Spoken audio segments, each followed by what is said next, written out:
Thank you all for taking the time to be here, particularly Mayor Darrell Steinberg, who I'll introduce just in a moment. We are here in Sacramento at a wonderful small business, been around since 2014. And this business, Display California, is sort of a personification of the businesses all throughout the state and across the rest of the United States that are struggling to make ends meet, to hold things together. Display California and its annex, they have a pop-up behind me, all told has 9 employees. None have been fired, some unfortunately furloughed because of the shutdown, because of the stay-at-home order. As we move, as we announced this week, to modify in a meaningful way into what we call Phase 2, our stay-at-home order, it's businesses like this that can reopen for curbside pickup. Rashawn and his wife have been doing their best under the circumstances here to provide online sales and to keep the doors not physically open, but open in the sense that the business is still able to operate and generate a little bit of cash flow. But at the end of the day, that's just not going to be enough to sustain this business for much longer. And so it's incumbent upon all of us to work with businesses like this to make sure when we do start to open up the economy, we do so in a safe and judicious way, with the indicator of health guiding our strategies, guiding our decision making, always on the basis of public health. We're in a position here in the state to begin to move into Phase 2 because millions of Californians have appropriately distanced themselves from one another through the stay-at-home order and the physical distancing guidelines. We've been able to flatten the curve in a meaningful and significant way over the course of many, many weeks. Just yesterday, we put out a report card on our progress using those 6 indicators that guide our determination of whether or not we can move into these new phases. We talked yesterday about new tracing and new technology that we want to put to bear to begin to track, isolate, and quarantine individuals. Tomorrow, we'll have the first cohort of tracers that will start taking our virtual online academy courses in partnership with UCSF and UCLA. We made a final commitment to advance that effort using a new data management platform in partnership with Accenture, Amazon, and Salesforce that will be providing the ability in real time to share information and to collect data on a cross-county basis. That is a fundamental part of our efforts to provide not only the workforce 10,000 in Phase 1, 20,000 within 2 months of tracers, disease detectives, and lexicon perhaps more easily understood, that will be deployed all throughout the state of California. Bottom-up, county-based led effort, utilizing the existing workforce of roughly 2,800 or so folks, just shy of 3,000 individuals that are currently doing tracing in the state of California. That augmented resource will allow us to move into this phase with our capacity in real time to determine spread and be able to isolate individuals, quarantine individuals in a way that will allow us to methodically move through this phase into subsequent phases. Remember, deaths, hospitalization, and ICUs are lagging indicators. The more testing we do, our ability to track, to trace, and to isolate and quarantine, that allows us more real-time information that allows us to move into this new phase and stay in that phase in a very, again, judicious and thoughtful way. This whole effort's been led by our health team in partnership and collaboration and counsel with public health officials all across the state of California. As we said yesterday, we'll be putting out the guidelines this Thursday, and businesses like this can start to open as early as Friday of this week. We were talking to Rashawn just a moment ago what that would look like for him. And it's a supply chain issue, not just a customer interface issue, as he reminded us. It's the things that come through the back door, meaning product that are displayed here at this business. And it's the ability to sell those products in a very thoughtful way with a deep framework of sanitization, a deep framework on protecting his employees, as well as protecting his customers. So from the supply chain, which will begin to open up manufacturers, logistics to support businesses like this in this new phase, it's incumbent at all levels that we have strong protocols in place, but none more important than appropriate protective gear. The PPE side of this is so foundational in our ability to open up, to make sure people have the appropriate face coverings, that they have the support they need to keep these facilities, to keep these retail establishments sanitized, and to make sure customers, again, and employees are safe. We're very pleased in the state to have had substantial success in the last week in procurement of tens of millions of new masks that are now coming in almost on a weekly basis. Let me be specific. We've been able to distribute 14.2 million procedure masks, these surgical masks, since the beginning of this pandemic. We currently have an inventory of 19.3 million masks that have come in over the course of the last number of days. We'll get those masks out as soon as we possibly can. But I can assure you, in all of these months, we have never had so many procedure masks, surgical masks, in our possession, now able to be distributed all across the state of California. Again, we prioritized our healthcare professionals, we prioritized our first responders, our skilled nursing facilities, assisted living, but we will, as these product lines begin to open up and we have more of this product start getting out to the front lines for our grocery workers, get it out to the front lines in terms of our transit workers and our retail workers as well. PPE, not just testing and tracing, is so foundational in terms of moving into this next phase and being able to methodically, judiciously, and thoughtfully begin to reopen up our economy with adaptation, with modifications. The spirit that brings us here today is the spirit that defined the opening of this business in 2014. That's the spirit of entrepreneurialism, a spirit of a mindset that's alive and well in the state of California. It's appropriate that we're in a business that sells California-based products, California-based designers and makers, and brings that ingenuity and that talent to bear in a curated way at this space, making it available to support our economy, but also to support other entrepreneurs in our economy. It's perhaps a long way of saying this. We're not just talking about one small business. It's the business's impact on that entire supply chain and on the creativity and the ingenuity and the innovative spirit that defines the best of California.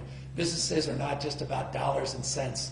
They're about community, and they're about a sense of spirit and pride where people can put their wares, put their ideas, and make them real, make them visible, and create opportunities and create, manifest dreams at the end of the day. Because at the end of the day, I can say this as a small business person myself, this all starts as a dream. It starts as an idea, pen then to paper, and to see your dream come to fruition and potentially be at risk because of this pandemic is devastating. And so it's a way of expressing not just empathy, but a deep admiration and appreciation for these entrepreneurs that put everything on the line. And truly, everything is on the line as we move into this next phase, to make sure we do it right and to make sure we don't jump ahead of ourselves and have a second wave that then forces us to toggle back and now put back into place the restrictions that we're now in a position to finally loosen up. And so it's a long way of just repeating a mantra.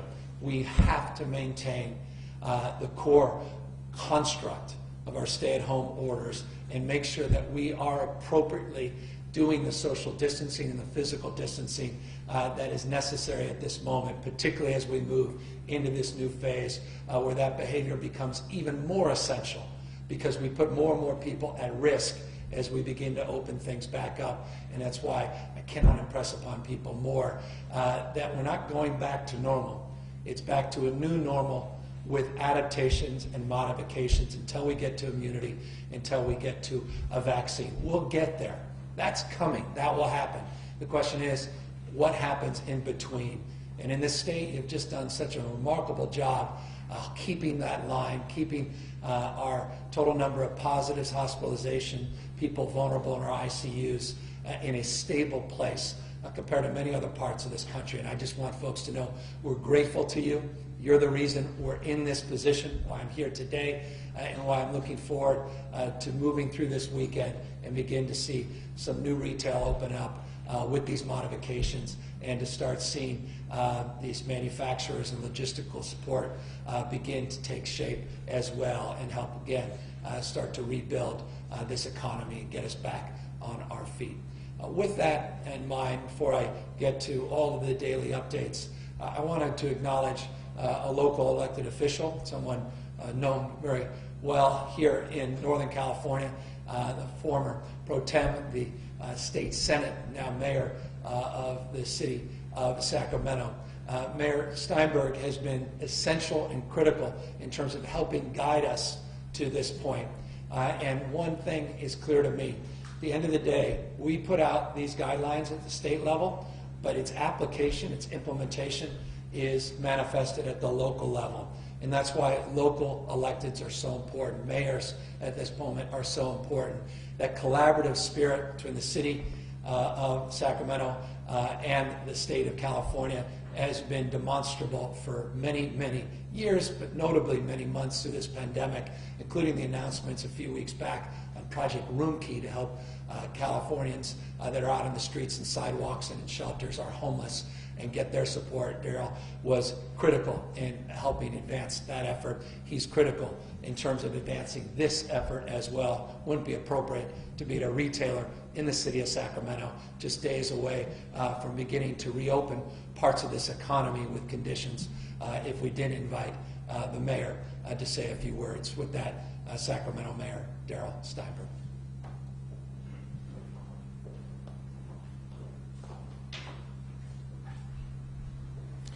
Thank you very much, Governor Newsom. I want to thank you for your steadfast leadership, for your wise judgment, and for leading California back, but in the right and safe way.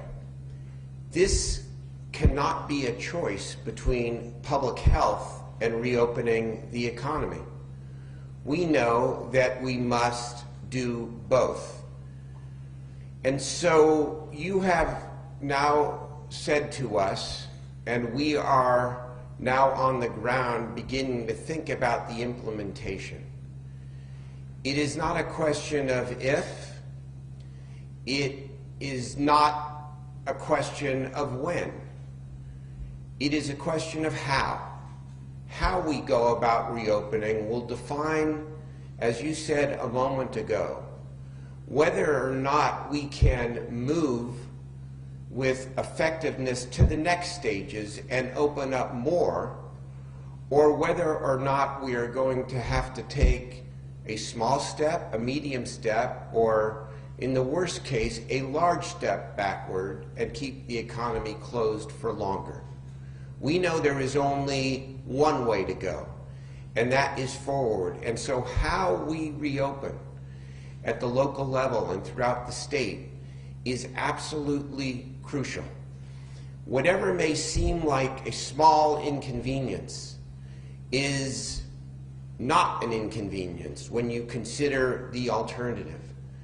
To be able to shop at Rashawn and Maritza Davis's Display California store, but to have to pick up at curbside is no big deal. To make sure that you don't come if you're not feeling well, to make sure that with the work you have done, Governor, to assure that we have more masks, to wear masks when you're out in public, to provide that extra layer of protection, to make sure that you are always washing your hands and that we are always using the right sanitation supplies in our retail spaces. We do all of that, and the governor will then be in the position, we will all be in the position where we can confidently take the next steps and open more and return, yes, not to normal, but to the new normal, which will reconnect us, as members of our community, which will allow more of our small businesses to recover and ultimately to grow, and will allow us to see that new day in California again, where we are open for business. Thank you very much, Governor.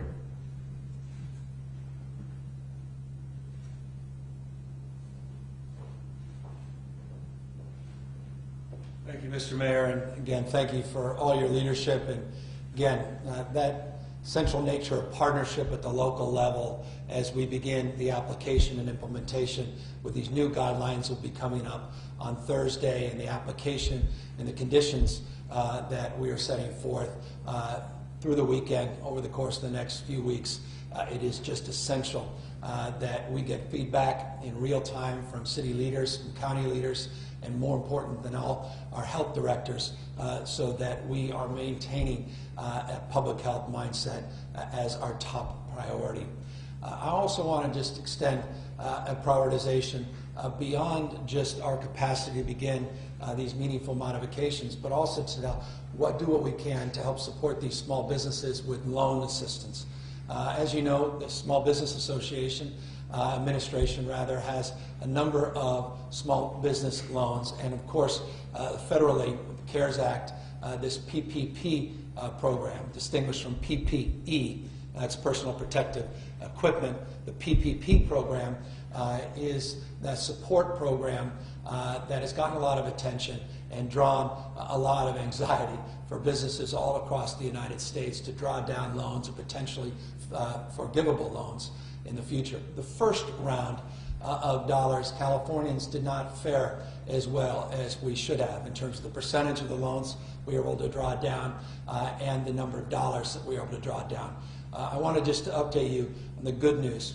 The first round of PPP, $33.4 billion was distributed in the state of California in terms of those business supports, with just 60% of the second PPP program, just 60% of the second PPP program.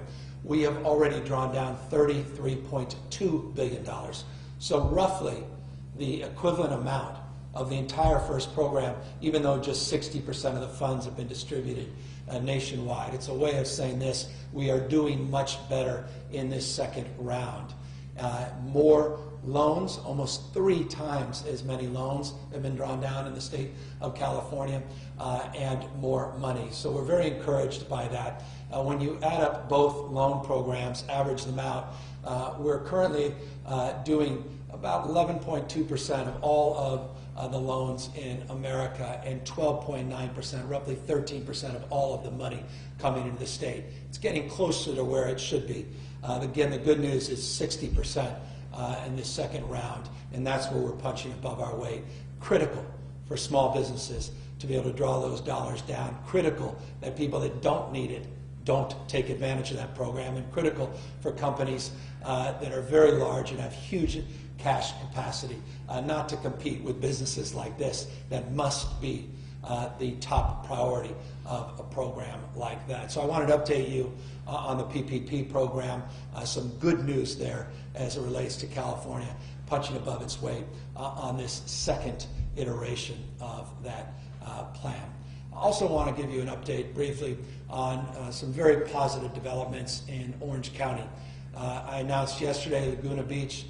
We announced yesterday the work that we had done with their mayor and the work we're doing in San Clemente to reopen the beaches down there. I couldn't be more complimentary of their local elected officials. The mayor of Laguna Beach, a prime example of how collaborative and cooperative his team was with our team to come up with appropriate restrictions in terms of beach access, but to be able to open up those beaches for access. We announced those yesterday.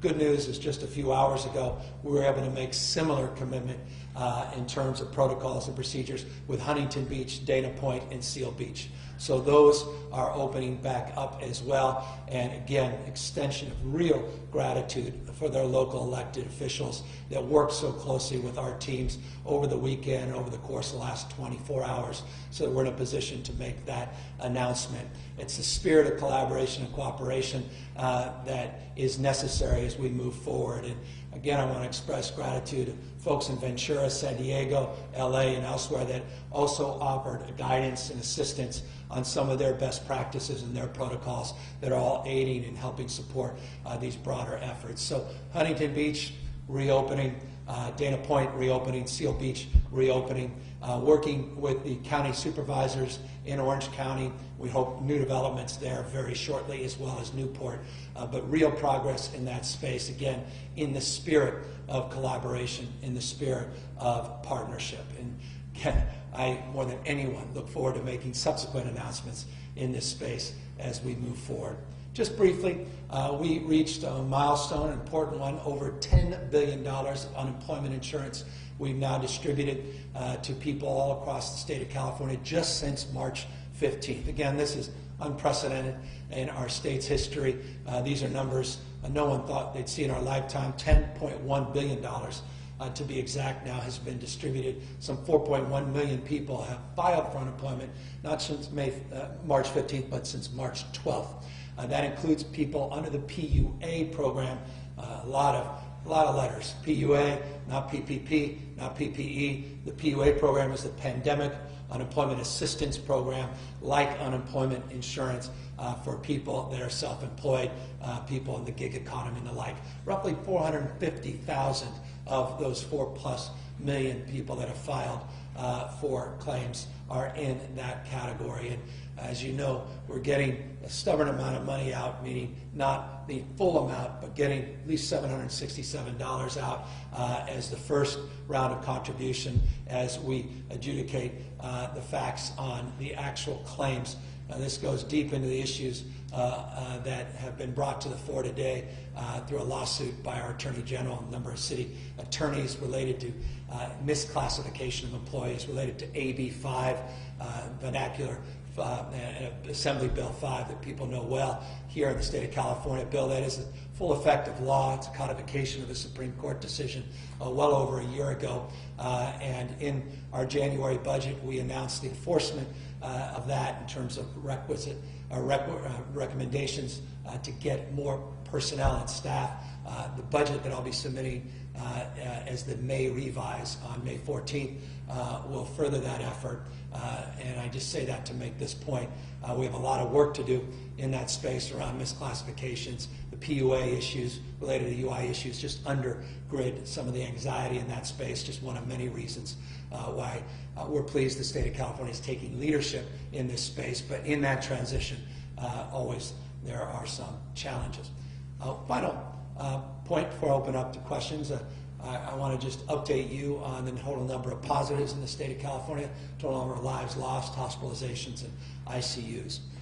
In terms of the total number of new positives, 1,275 new positives that we identified yesterday. What's significant about that is that number is plus or minus in a margin that we've seen over the course of the last number of days. And just over the course of the last number of days, roughly the last 3 days, we've tested just shy of 100,000 people. Just in the last 3 days in the state of California. We've tested now just shy of 780,000 people in this state. Roughly 100,000 just in the last 3 days. The good news is total number of positives at 1,275 remain within a margin of error, fairly steady, despite the significant increase in the total number of tests. We saw 63, tragically, number is 63 people lost their lives in this reporting period. 63 lives torn asunder, 63 families whose lives have radically changed. Our heart goes out to every single one of those families. And by extension, always our concern, number of people in ICUs and hospitalized. We saw the hospitalization numbers drop yesterday. They went up modestly to the last 24 hours by 2.6%, but the ICU numbers went down 1.9%. So ICU's down today. Hospitalizations up. Yesterday it was the opposite. The good news, again, in an effort to try to not confuse you, but to also be accountable to being as precise as I possibly can. We have people under investigation, the PUIs, not the PUAs. The PUIs, people under investigation, both for hospitalizations and ICUs, those numbers also dropped yesterday. It's another positive indication. If we were putting out a report card today, it would be even slightly stronger than the report card we put out yesterday. That give us, again, more confidence in our capacity to move forward with the modifications of our stay-at-home order later this week. Again, modest but meaningful modifications, phased approach, frame of health first. These indicators will guide us into this new phase. And final words before I do open up for question. We continue to have very robust and very, very positive conversations with our county and county health officials, our county elected representatives and health officials, as they understandably are inquiring about the capacity to make variance requests through self-attestments, self-certifications with containment plans that will allow them to go deeper into our phase 2. And so we are working with them hand in glove. The information around what that criteria looks like will be forthcoming well within the timeline we established and communicated yesterday. So that's a long-winded update on the day, but a very, I think, positive day in terms of some of these indicators. Caution always that this can change radically as we enter into this second phase. Now with that, happy to answer any questions. Hi, Governor. My name is Ashley Zavala. I am the State Capitol Bureau reporter for Nexstar Media Group, which has 7 TV stations across the state between San Francisco and San Diego. Our first question today is coming from Elix Michelson at Fox 11 in Los Angeles, with you hosting a roundtable later this afternoon, and then I know you had one last week. He's wondering, what's the greatest area of concern you're hearing from small business owners so far? How do you address it? How do you enforce your guidelines so everyone gets a fair chance? Yeah, I mean, it's a wonderful question. As you know, and many others, and I appreciate the frame of the question you referenced, we've been having very robust outreach, or we are engaged in robust outreach, sector by sector, all throughout the economy in the state of California. A few weeks back, we announced a remarkable group of talented individuals, some of the most well-known business leaders in the world, Tim Cook of Apple and Bob Iger of Disney among them, as well as social justice warriors on our Economic Recovery Task Force. That task force has a dozen or so, a little less than a dozen committees that are advising us not only regionally but sectorally and beginning to help us break down and work through some of the questions around guidance. I've been having a series of Zoom conference calls with business leaders of different stripes, large business, medium-sized businesses, and very small businesses to address their particular and unique needs. Today, this afternoon, we will be doing the same in our manufacturing space. We'll be doing more in the entertainment space and others over the course of the next few weeks. So it's a way of answering the question. Sector by sector, we begin to process that dialogue, then we process the lessons learned.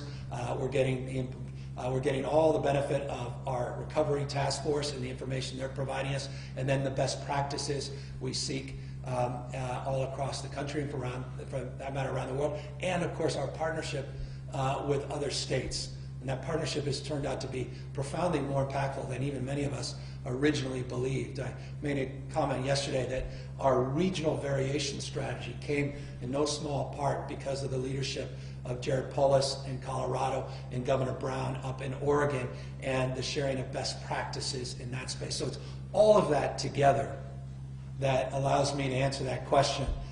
It's not just an intellectual exercise in the abstract. It's one of deep engagement. As it relates to the application of these rules, again, localism becomes so determinative.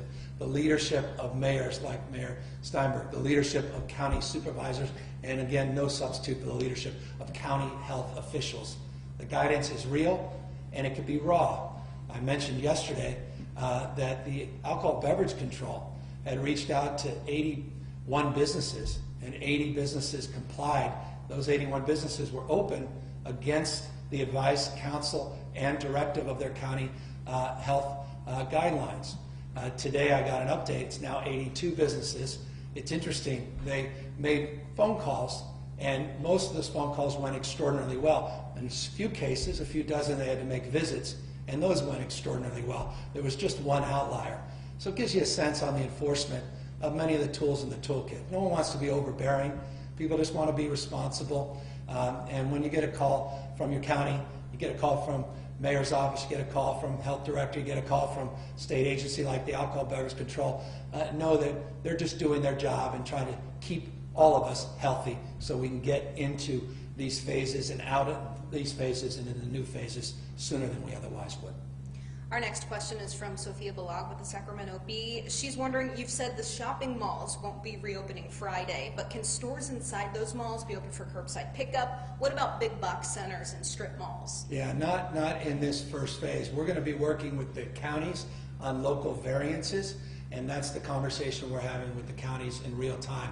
Their ability to move deeper into phase 2, those are phase 2 activities, the larger malls.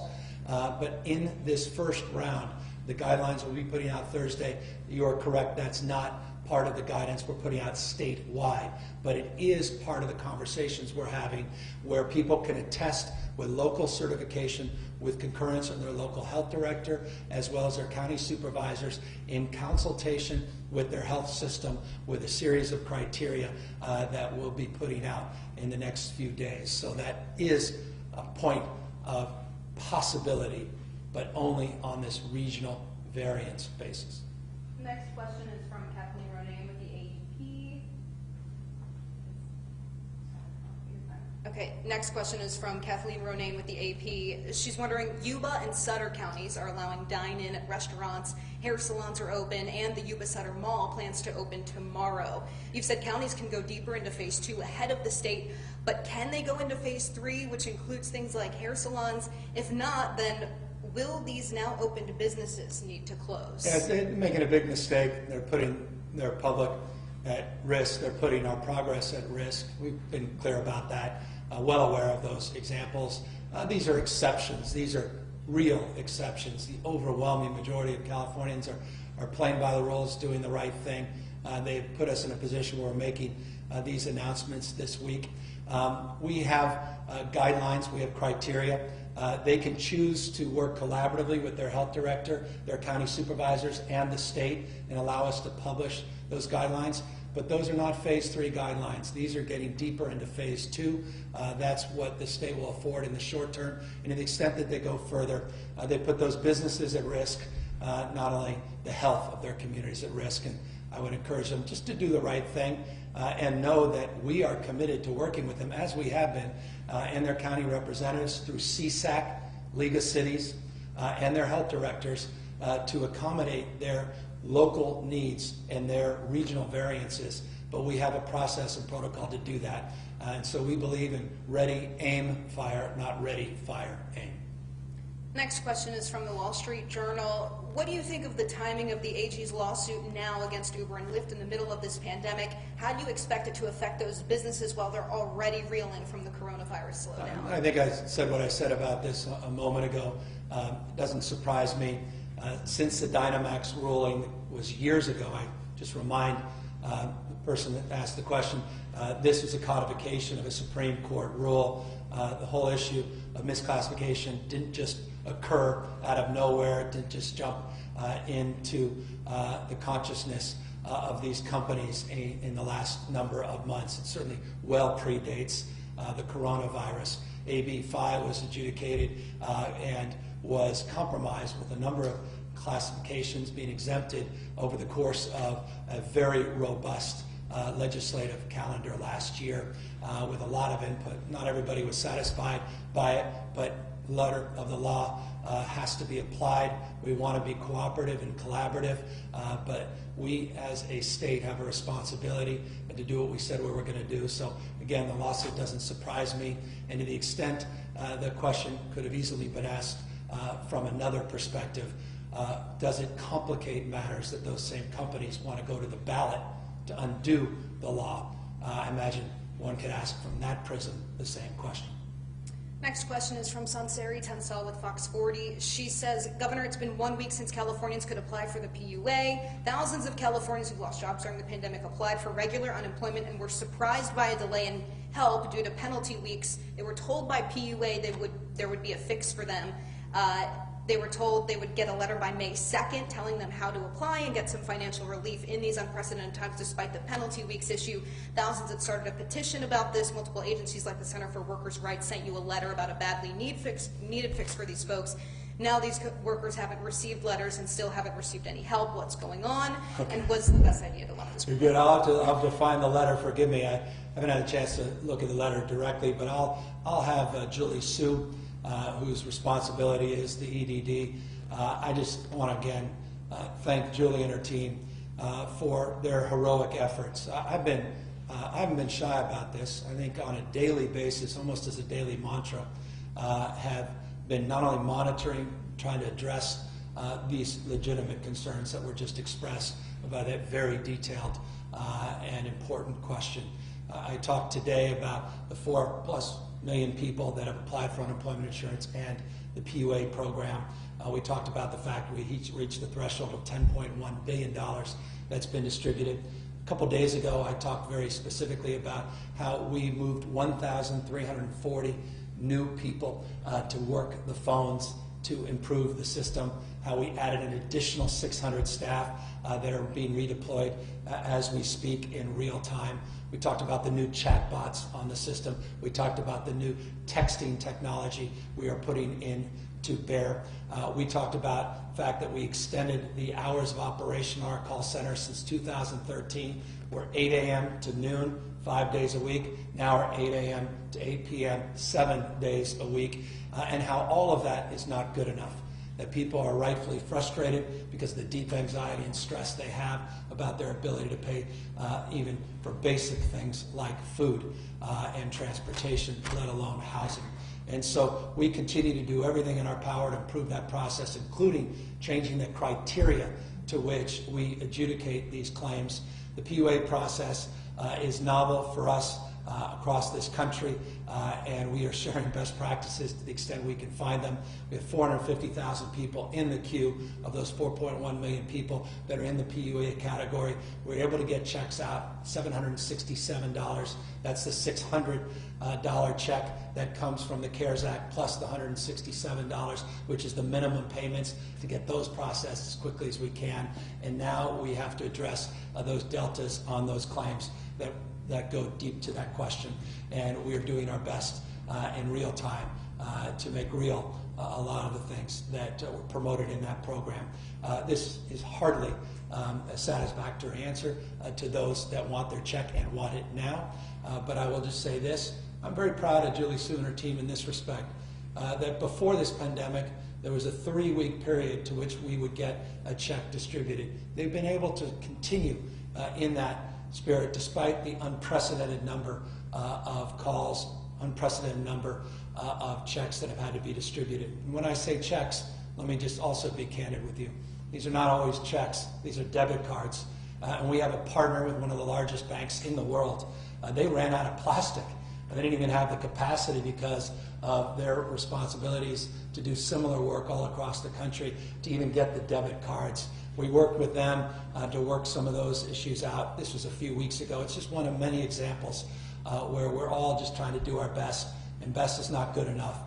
And to the extent that the details of a letter that I unfortunately am not privy to at the moment, forgive me, the multitudes, the stacks of letters I am receiving, forgive me for not having read that specific letter. Julie Sue, I'm sure, has, and she'll get back to the questioner. Next question is from Doug Sovereign with KCBS. He's wondering, I'm sure you've seen the new IHME and CDC models that project big spikes in both cases and deaths after states reopen and people have more contact with each other, although they don't project such a spike in California. What does the latest run of California's model show? Why isn't the state's model more public? There are many people in the Bay Area and really across the state who fear it's too early to allow more reopening. How hard is it going to be to reinstate shelter-in-place orders if relaxing does bring a spike and the horse is already out of the barn? I can add about a dozen more questions to those questions, and they're all open-ended questions and the right questions to ask. So the questions we're asking in real time, we're trying to answer in real time. The questions we posed to the folks up in Yuba, folks that want to open earlier, want to go even further than the modest but meaningful modifications that are part of the announcement that we are advancing here today. So look, we're going into this very thoughtfully, very soberly. We recognize the challenges, but as well, we also recognize that the indicators we put out consistently have updated the public on. Those indicators are guiding our decision making, and a lot of those indicators are positive in terms of allowing us the confidence to move into this next phase, into the second phase, in a very thoughtful and judicious way. Doug is absolutely right. We recognize that certain parts of the state are in different conditions, different environments where they don't even want to get into this second phase yet. And that's why we were crystal clear yesterday that we're not preempting local decision making in that respect. We're allowing stricter guidelines to remain in place in parts of the state where those concerns are more legitimate, more valid. So we listen to people in real time. We collect the data in real time. You'll see in our guidance to go further than what we announced yesterday on a regional basis, that we have specific prescriptive requests of those counties before they can certify or self-certify, that they have to be able to answer the question Doug posed on the ability to toggle back to then strengthen again those restrictions that they may have loosened up based upon community spread, based upon hospitalizations, based upon increase in surge, based upon conditions changing on the ground. We talked about serosurveillance, PCR surveillance, otherwise known as community surveillance. We'll be doing a lot more of that all throughout the state of California. The tracing and tracking becomes foundational in that respect. All of those are answers to Doug's question, but each has to be tailored with local conditions in mind, and that's how we are conducting ourselves, so that this is not just a broad mandate where everybody has to go at the same time. These are the opportunities for people to go at different times based on different conditions, but with a health frame as its foundational framework and indicators guiding ultimately our decisions to move even further or to toggle back. This is our last question, and it actually came from numerous outlets, including Politico and the LA Times. The president tweeted just recently, just within the last hour, well-run states should not be bailing out poorly run states using coronavirus as the excuse, exclamation point. The elimination of sanctuary cities, payroll taxes, and perhaps capital gains taxes must be put on the table. Also, lawsuit indemnification and business deductions for restaurants, etc. Many tweets today. I'll take a look at that tweet. Let me just say this. In the spirit of what the president said, let me reflect on it. Well-run states shouldn't have to bail out others. I don't mind, as an American citizen, doing even more than other states. I'm proud to have grown up fifth generation in California. We're in a store, the personification of California designers and makers. California has historically been a donor state, and very proud that it's been a well-managed state in this respect. In particular, a year ago this month, 1 year ago this month, the state of California was negotiating a budget that needed to consider a $21.4 billion operating surplus. I'll repeat that because it's, well, worthy of repetition. A year ago, in the May revise, this state was presenting a budget to the legislature, my office, that was trying to prioritize the use of $21.4 billion in an operating surplus. Just a few weeks ago, in my January budget, we announced a projected $6 billion budget surplus. We had paid off that wall of debt, previous administration, prior to Governor Brown. Governor Brown had inherited. Our bond rating went up not once, but twice. We were sitting on close to $20 billion of reserves, or at least projected in January to be north of $20 billion of reserves. A well-managed state in that respect. We were beginning to pay down our long-term pension obligations. We made commitments of over $9 billion in that space. We're hardly perfect, I recognize that. We have a lot more work to do in that space. So I appreciate, to that extent, the spirit of what the President's tweet, I believe, alluded to, that we should reward good behavior. If that's the case, California will be well positioned in any subsequent coronavirus relief. In fact, I imagine we would be front and center in that consideration, considering the magnitude of those surpluses, considering the management of our budget, and considering the magnitude of this virus and its impact on our general fund. That will be made more real when I submit to the legislature the May 14th deadline for our revised tens of billions of dollars in deficit now, just like that, because of this virus. So I appreciate that sentiment, at least. The other points of that tweet are golden oldies of policy differences, particularly on issues related to keeping people safe and healthy as it relates to policies like sanctuary that have been in place in states large and small across the country, red states, blue states. Rudy Giuliani included in New York, who was an advocate for sanctuary policy.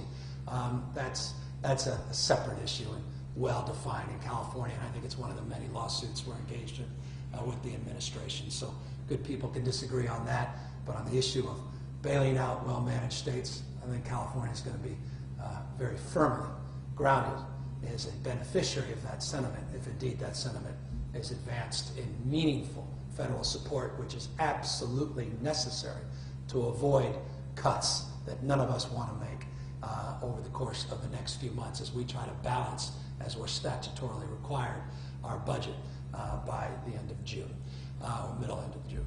With that, I want to just thank everybody again for their time and attention. I think we're seeing the progress of all of your hard work. Let me thank 40 million Californians for everything you've done to allow us to be in this position where we're beginning to move back very thoughtfully into a new phase of this pandemic with all the conditions, nonetheless, all the modifications, nonetheless. I think we can continue this progress as long as we continue to take seriously this virus. This virus, again, still is ubiquitous in our society. And no greater mistake we can make is forgetting that. Please, please continue the physical distancing. Please, please, to the extent you can, wear face coverings so that you can not just protect yourself but protect others. And remember, you may be asymptomatic, no symptoms, and still be able to spread this virus. You may be young and healthy, and you run up and give grandma a big hug, and all of a sudden, 5 or 6 days later, grandma's in the ICU. It's not a gross exaggeration. And so it's incumbent upon all of us to take seriously this moment, especially we want to all rush back and want to just imagine a world that we didn't just live through, forget all about it. Let's not develop amnesia. Let's not, as we keep saying, run that 90-yard dash. Let's continue to move into this new phase the way we moved into that stay-at-home order. And that's the spirit of Commonwealth, the spirit of collaboration that's defined the last 2 months in this state. Take care, everybody. Thanks for taking the time.